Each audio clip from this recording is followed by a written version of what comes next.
Operation Allies Welcome will be awarded the Meritorious Unit Commendation or its equivalent. He also directed the military departments to perform an expedited review of all units present at Hamid Karzai International Airport from August 15 to August 30, 2021, to identify those units or individuals that meet the high standards of the Presidential Unit Citation or appropriate individual awards.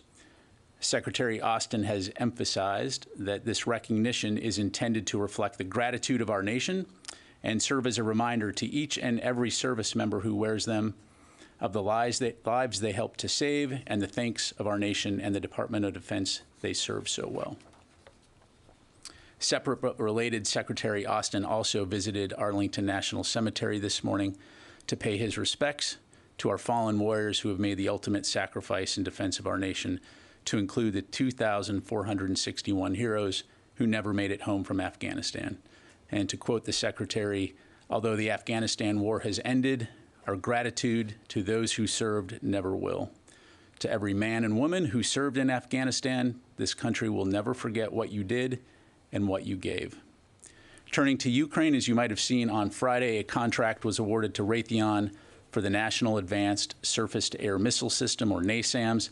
This $182 million contract is in support of the Ukraine Security Assistance Initiative, specifically Tranche 3, which tasked the Army with the procurement and delivery of 2 NASAMS. As other contracts are awarded in support of USAI, we will be sure to share that information. And finally, on a scheduling note, the Secretary and the Chairman will travel to Ramstein Air Base, Germany next week to host an in-person meeting September 8th of the Ukraine Defense Contact Group.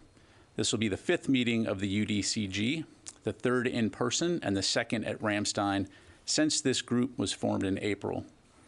They will join ministers of defense and senior military officials from 50+ nations around the world to discuss the ongoing crisis in Ukraine and continue our close coordination on providing the Ukrainian people with the means necessary to protect themselves against Russia's unprovoked and illegal aggression.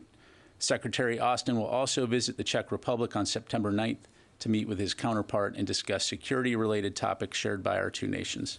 And with that, I am happy to take your questions. We'll start with Lita. Yes, ma'am. Thanks, Pat. So kind of one quick clarification on what you just said. At one point, there was, I thought, a suggestion that one of the NASAMS may move more quickly.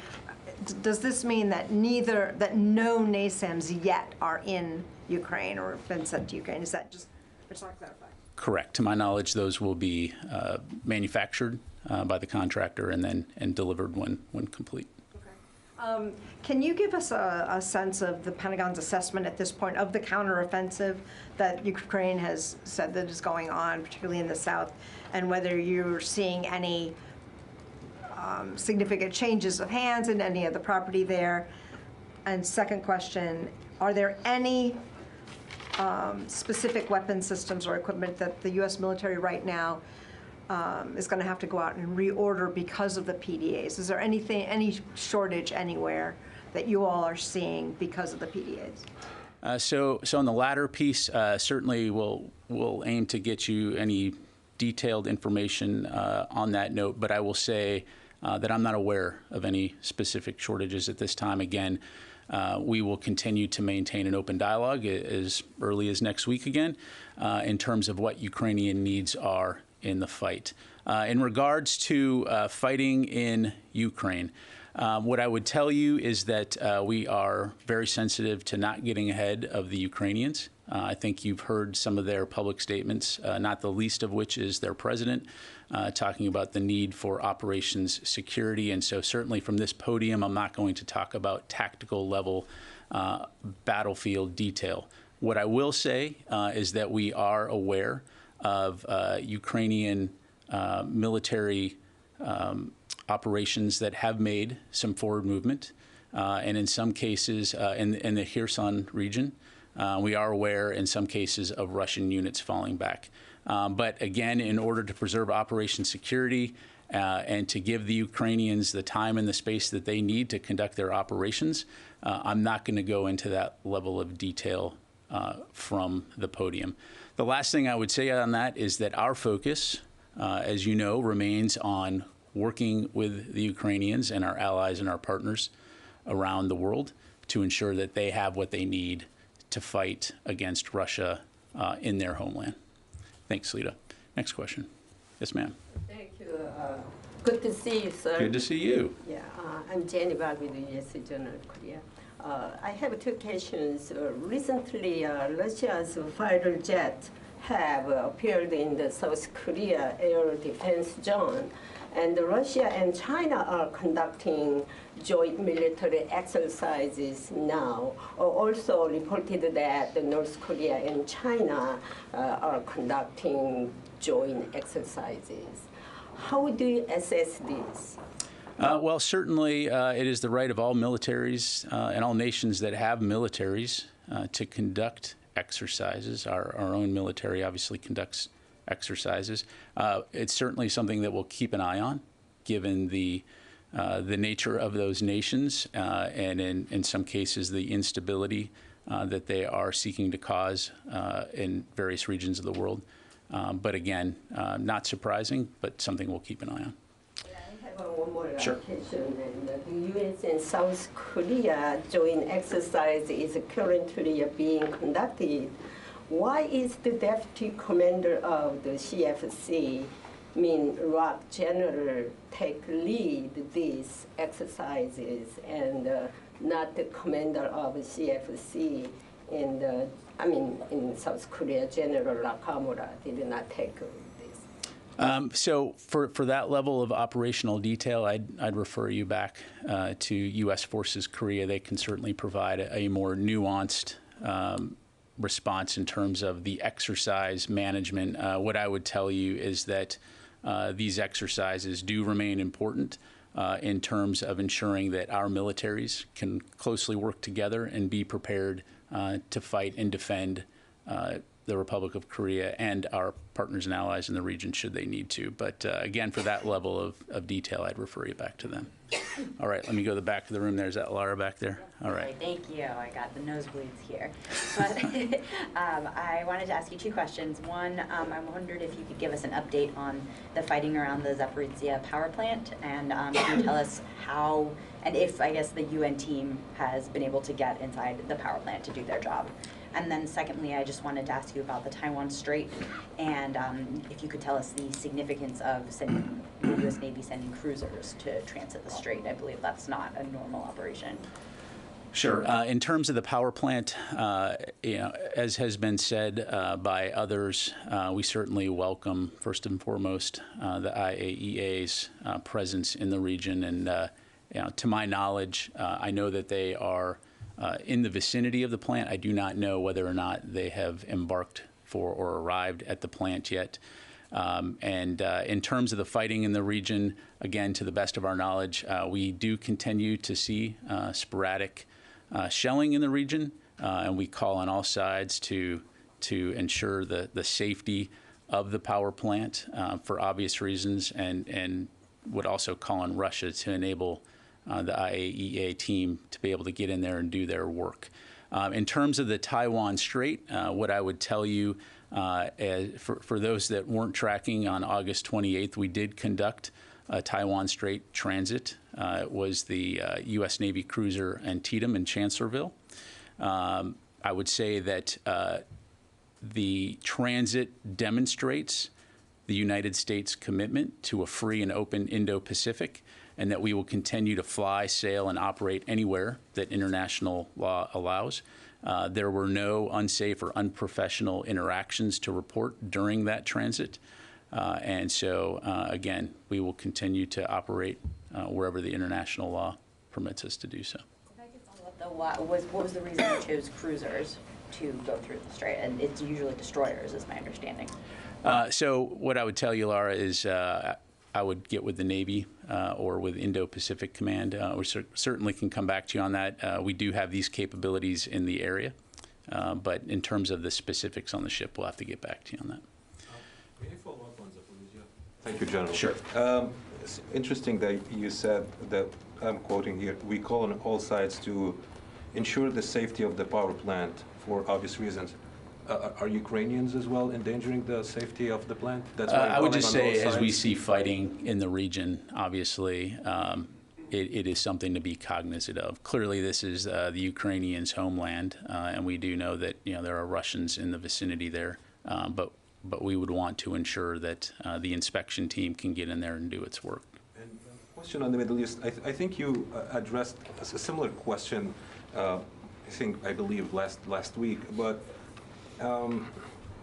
we've seen clashes in Syria between U.S. forces and groups associated or aligned with Iran. Northeast, attack on the 10th in the south. Yesterday we had the incident with the sail drone with IRGC Navy. And of course, obviously, what happened around the Green Zone, although it was related to the internal political issues inside of Iraq. But are you concerned that there's maybe a pattern of escalation that warrants a review of force posture and protection, especially in Syria and Iraq? Yeah. So to address the latter part of your question, I'm not going to make policy from the podium. In terms of escalation, I would say right now, no, when it comes to Syria. We talked about that a little bit last week. Again, we're going to do what we need to do to protect our forces in the region as they conduct their missions. In the case of Syria, supporting the Defeat ISIS mission. But at this stage of the game, no, not concerned about escalation. All right, let me go to the phone line here. I want to be sensitive to our folks up on the net here. Let's go to Radio Free Asia, Sangmin Lee. Thank you for taking my questions. I have a question about Ulchi Freedom Shield exercise. It is reported that a combined U.S.-Iraq Army division conducted the largest live fire drill on Wednesday.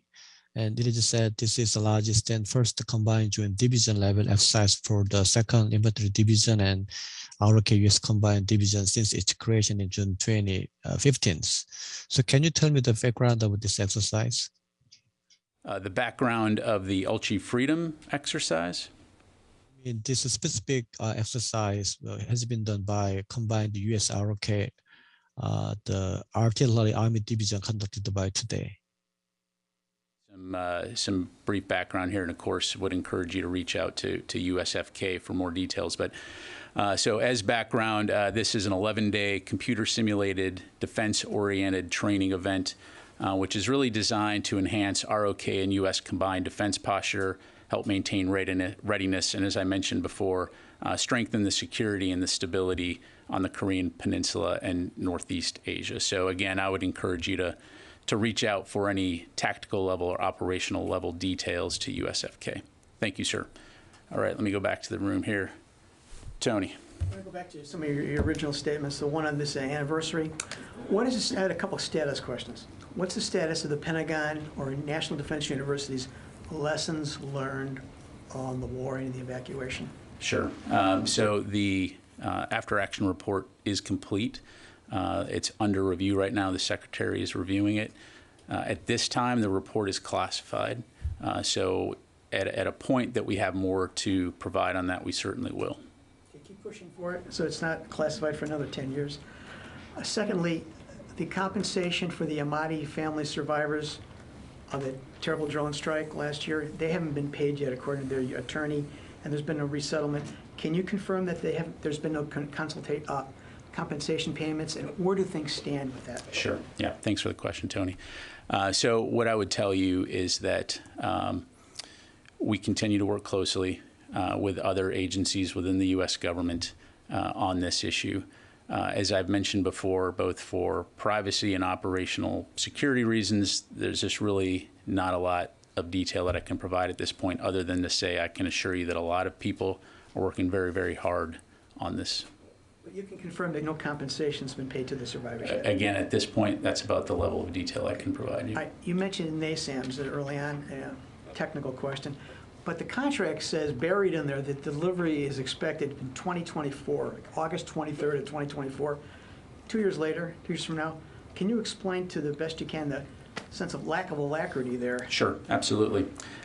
So as you look at the security assistance that we're providing to Ukraine, you can really kind of look at it through two lenses. One is providing their immediate needs for the fight that they're in right now.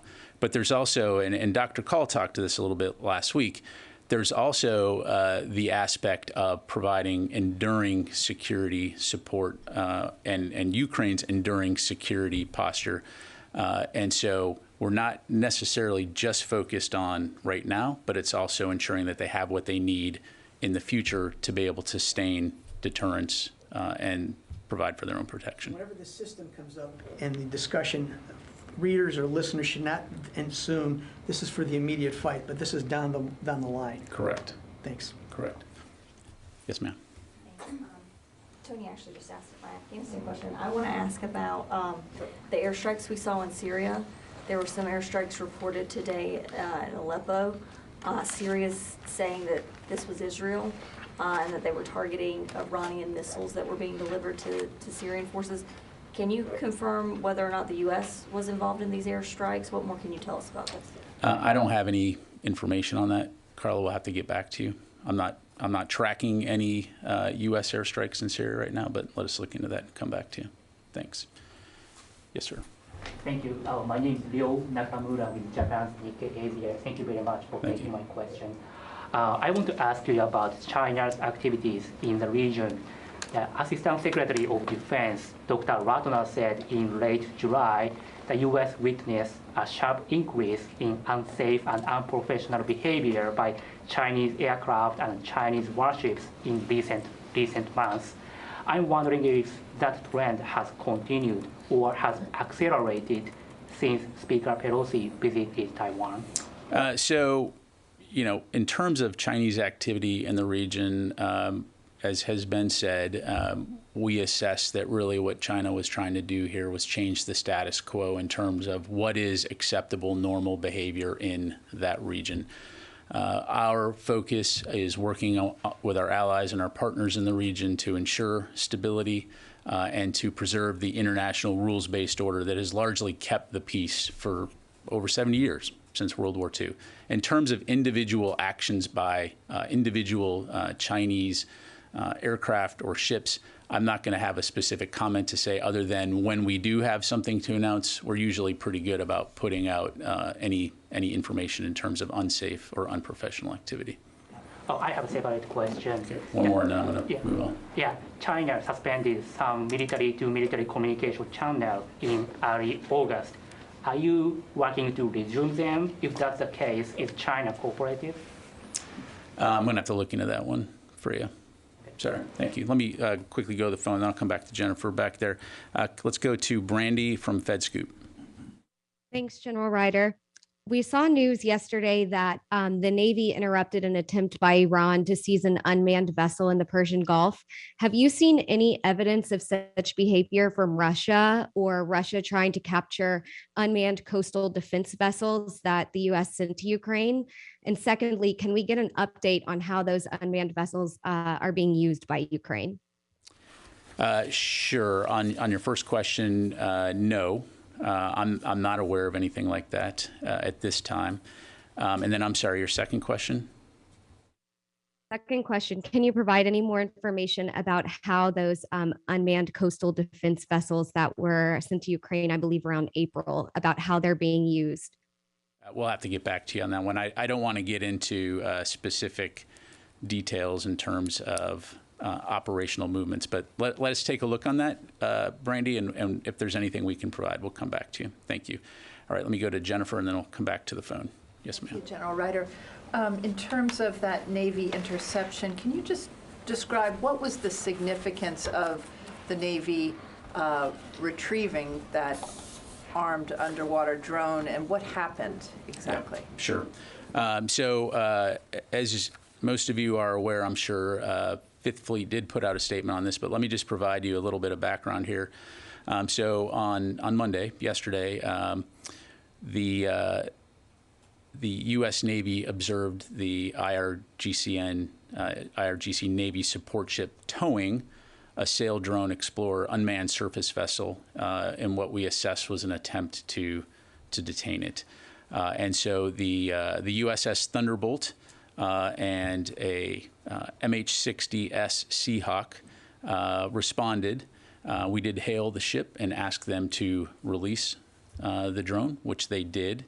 And so I would join General Kurilla. I'm sure you saw his statement, and just commending the professionalism, the competence of the crew of the USS Thunderbolt, which ultimately prevented Iran from essentially stealing one of our drones, our unmanned surface vessels. Does that help, Jennifer? Yes. And have you seen any evidence that Iranian militias or Iranians themselves have been involved in these Baghdad protests or any of the violence? Do you have any evidence that Iranians are behind that?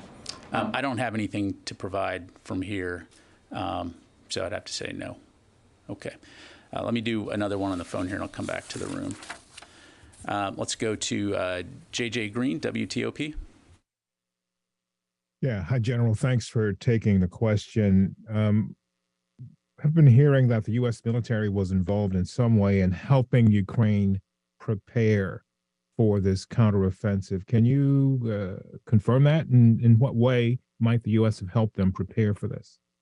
Yeah, thanks for the question, JJ. What I would tell you is that, as we've said before, we have a routine military-to-military dialogue with Ukraine at many levels. And I'm not going to comment on the specifics of what those engagements are. But generally speaking, as we've publicly commented on in the past, it's providing the Ukrainians with the information they need to better understand the threats that they face and defend their country.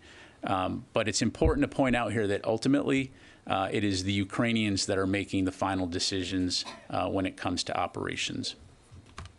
Thank you. All right, back to the room here. Yes, sir. Hi, Anson Mercer with the Asahi Shimbun. I wanted to follow up on something that you said earlier, that you're keeping an eye out on these exercises that are going to be taking place between China and Russia. Now, there are other countries that are going to be a part of this exercise, India, namely. I'm curious, has the U.S. or any other U.S. treaty allies been invited as observers for this military exercise that's happening in the Sea of Japan? I'd have to get back to you on that. I don't know. Thank you. And then you mentioned that the document or the lessons learned are looking to be declassified, or possibly, hopefully declassified. In terms of other documents, specifically the national security strategy, that is reported going to be declassified soon. I wanted, is there a statement from the DOD on the plan to declassify that? So for the national security strategy, I'd refer you to the White House, since that's a White House document. Here in the DOD, we're focused on the national defense strategy aspect. And so I don't have any announcements to make today in terms of a release of an unclassified version of that, but certainly we'll keep you updated. Thank you. Sylvie? Yeah, thank you, General. I wanted to ask a question about Afghanistan. What is the Pentagon assessment of the terrorist threat from Afghanistan today, 1 year after the withdrawal? Several former military leaders said recently that they think the U.S. is less safe today than it was 1 year ago because of the resurgence of terrorist groups. Is it? Do you agree with that? Well, if you look at Afghanistan, there are significant terrorist threats that exist in that country. At this stage, it would be our assessment that in terms of external planning, external operations external to Afghanistan, I think we are in a safe situation. However, it does bear keeping an eye on, which is why we maintain an over-the-horizon capability to be able to conduct counterterrorism operations should we need to do that. For those of you that have been following Afghanistan for a very long time, it's no surprise that there are groups, ISIS-K, for example, that exist within Afghanistan that have demonstrated the proclivity to conduct terrorist operations, and so that is something that we will continue to monitor and continue to respond against appropriately. And do you think you have the means to respond if you need? We absolutely have the means to respond wherever and whenever we need to around the world to any counterterrorism threat that poses harm to our citizens or our nation. Oren. Two Ukraine-related questions on shipments. I was wondering if you could update us on the pace of shipments. It's been a while since we've had an update on sort of how many flights are regularly going in. I think it was 8 to 10 quite some time ago. Is it the same pace? Has it picked up, slowed down? And then there had been, and this is a more specific question, there had been some speculation that the drawdown package announced on August 19th was to assist in a counteroffensive. Can we get an update on what from that drawdown package has gone in and what remains to be shipped? Thanks, Oren. So in terms of the rate of security assistance into Ukraine, we can get back to you with some more specifics, but I would say that this is something that obviously we continue to take very seriously, and U.S. Transportation Command continues to do amazing work working with U.S. European Command and others to get that assistance to the Ukrainians as quickly as possible. Certainly, we're seeing the effect of that assistance on the battlefield. And then, I'm sorry, your last question. I was wondering on the drawdown package announced on August 19th, if you'd be able to update us on what from that package has gone in and what remains to be shipped. Well, let me get back to you on that one. Okay, let me go back out to the phone here real quick. Do we have Audrey Decker from Inside Defense? Hi, thanks, General Ryder. Another question on the Navy interception of sail drone. How likely is this to happen again? And if these unmanned vessels are out there on their own, how do you protect them? And is the DOD taking any steps, any extra security measures to prevent this from happening again? Thanks.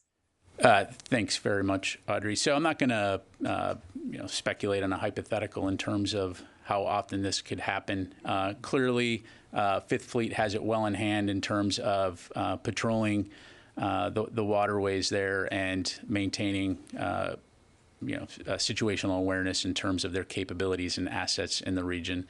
And again, as was evidenced by the USS Thunderbolt, the ability to respond quickly should something like that happen again in the future, which hopefully it will not.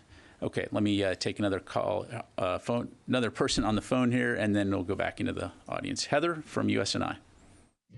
Thanks so much. I have two unrelated questions, but I was hoping you could start with the Truman and George H.W. Bush in the Mediterranean. What message is the United States trying to send? And then I also wanted to know if the Department of Defense has any comment on the fact that a couple senators and several states' attorneys have issued briefs on the Navy SEALs 1 through 26 versus Biden lawsuit, which is the one that has prevented the Navy from being able to separate anyone with a religious exemption to the COVID-19 vaccine. Yeah, thanks very much, Heather. I feel like I'm batting zero with you because every time you ask me a question, I don't have that information readily available in front of me. So I will, after this briefing, we'll get with you and we'll get with the Navy and we'll make sure that you get the information that you're asking for. And I promise I will do better to get you answers to your questions in the future. Thank you. Let me do one more on the phone here. Let's go to Karun from Washington Post. Hi there. Thanks for taking the question. I just wanted to go back to the announcement from Secretary Austin. The commendations and the citation process, why is this only happening now? Why did this take a year to come about? And why were we not seeing a step like this earlier, especially if it was going to be so all-encompassing for those who serve as part of that mission? Yeah, thanks for the question. So obviously, this is a significant recognition for those who served in Afghanistan and participated in this very significant event. And so, as I highlighted in my opening comments, from the Secretary's standpoint, really the key message here is that it's meant to express the gratitude of the Department of Defense and our nation for what it is that our men and women serving in Afghanistan during this very challenging time and what they accomplished. Thank you. Sir, I'll take probably 2 or 3 more questions. General, thank you. Jared Zuba with Al Monitor. I just wanted to follow up on Fadi and Carla's questions on the situation in Syria. I'm just wondering if there are any concerns in the department that recent Israeli airstrikes on Syria could potentially lead to further attacks on U.S. forces on the ground in the country? And if so, has that been discussed with Israeli partners in the recent past? Yeah, thanks for the question. So I'm not going to discuss current, potential, or future Israeli operations. Our focus in Syria, of course, continues to remain on conducting the Defeat ISIS mission, and will continue to remain our focus. Let me take just a couple more. Yes, ma'am, and then we'll go to the back of the room there. Thank you, General Wafa Ishba'i with Al Hurra.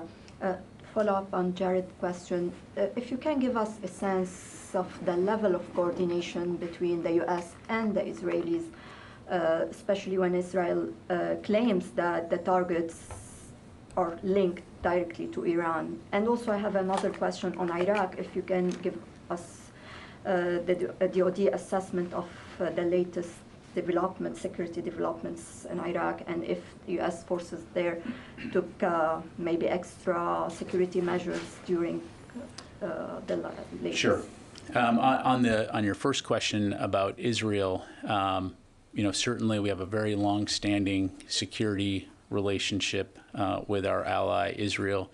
I'm not going to talk about specific details when it comes to consultation, cooperation, coordination, things like that, other than to say, again, we maintain a very robust dialogue with this important ally in the region. In terms of Iraq, certainly, like many around the world, we continue to monitor the situation there. I would refer you to the State Department for any questions in terms of the situation in the U.S. Embassy. But I don't have, from a U.S. military standpoint, to my knowledge right now, we continue to conduct our security cooperation mission there, and everything is proceeding as normal. Thank you. Let me go to the back of the room here, and then I'll do one more on the phone. Yes, sir. Thanks. It's good to see you. Good to see you.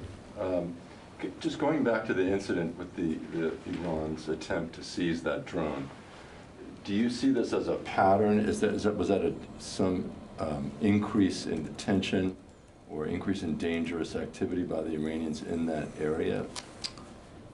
So I hesitate to characterize it as a pattern, other than to say that it's indicative of the kind of behavior that we've seen from Iran in the region for, frankly, many years when it comes to this kind of disruptive and inappropriate activity. And so having watched in the past some of the activities of the IRGC Navy, this is not the first time they've done these kinds of things.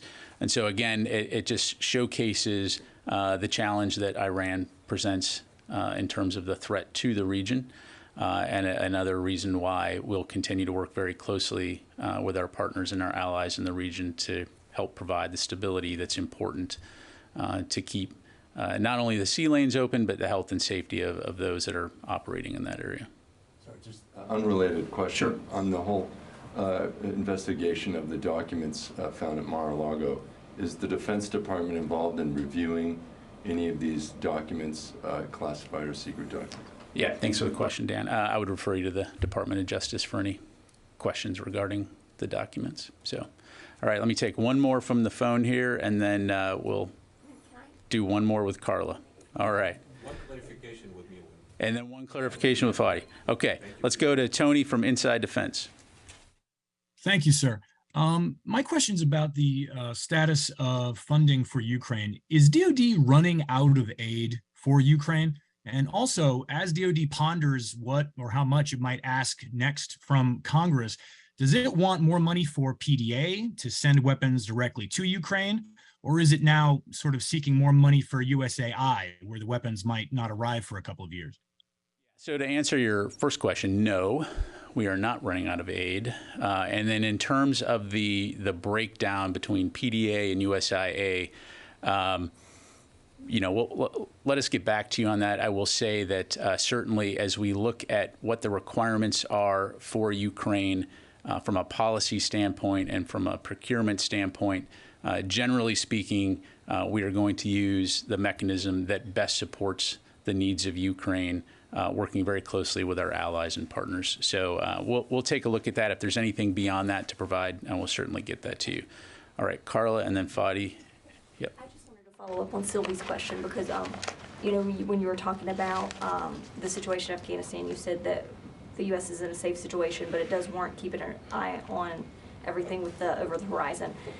I just wanted to follow up to see how difficult is over the horizon now, 1 year later, and how much is that costing DOD in terms of ISR capabilities that they're having, extra ISR capabilities that they're having to put on the sky?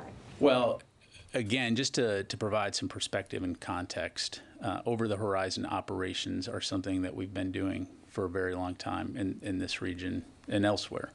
And so our ability to continue to do those operations remains unimpeded. Certainly, with the situation in Afghanistan, it does make it more of a challenge, but not something that we can't, not something that's insurmountable.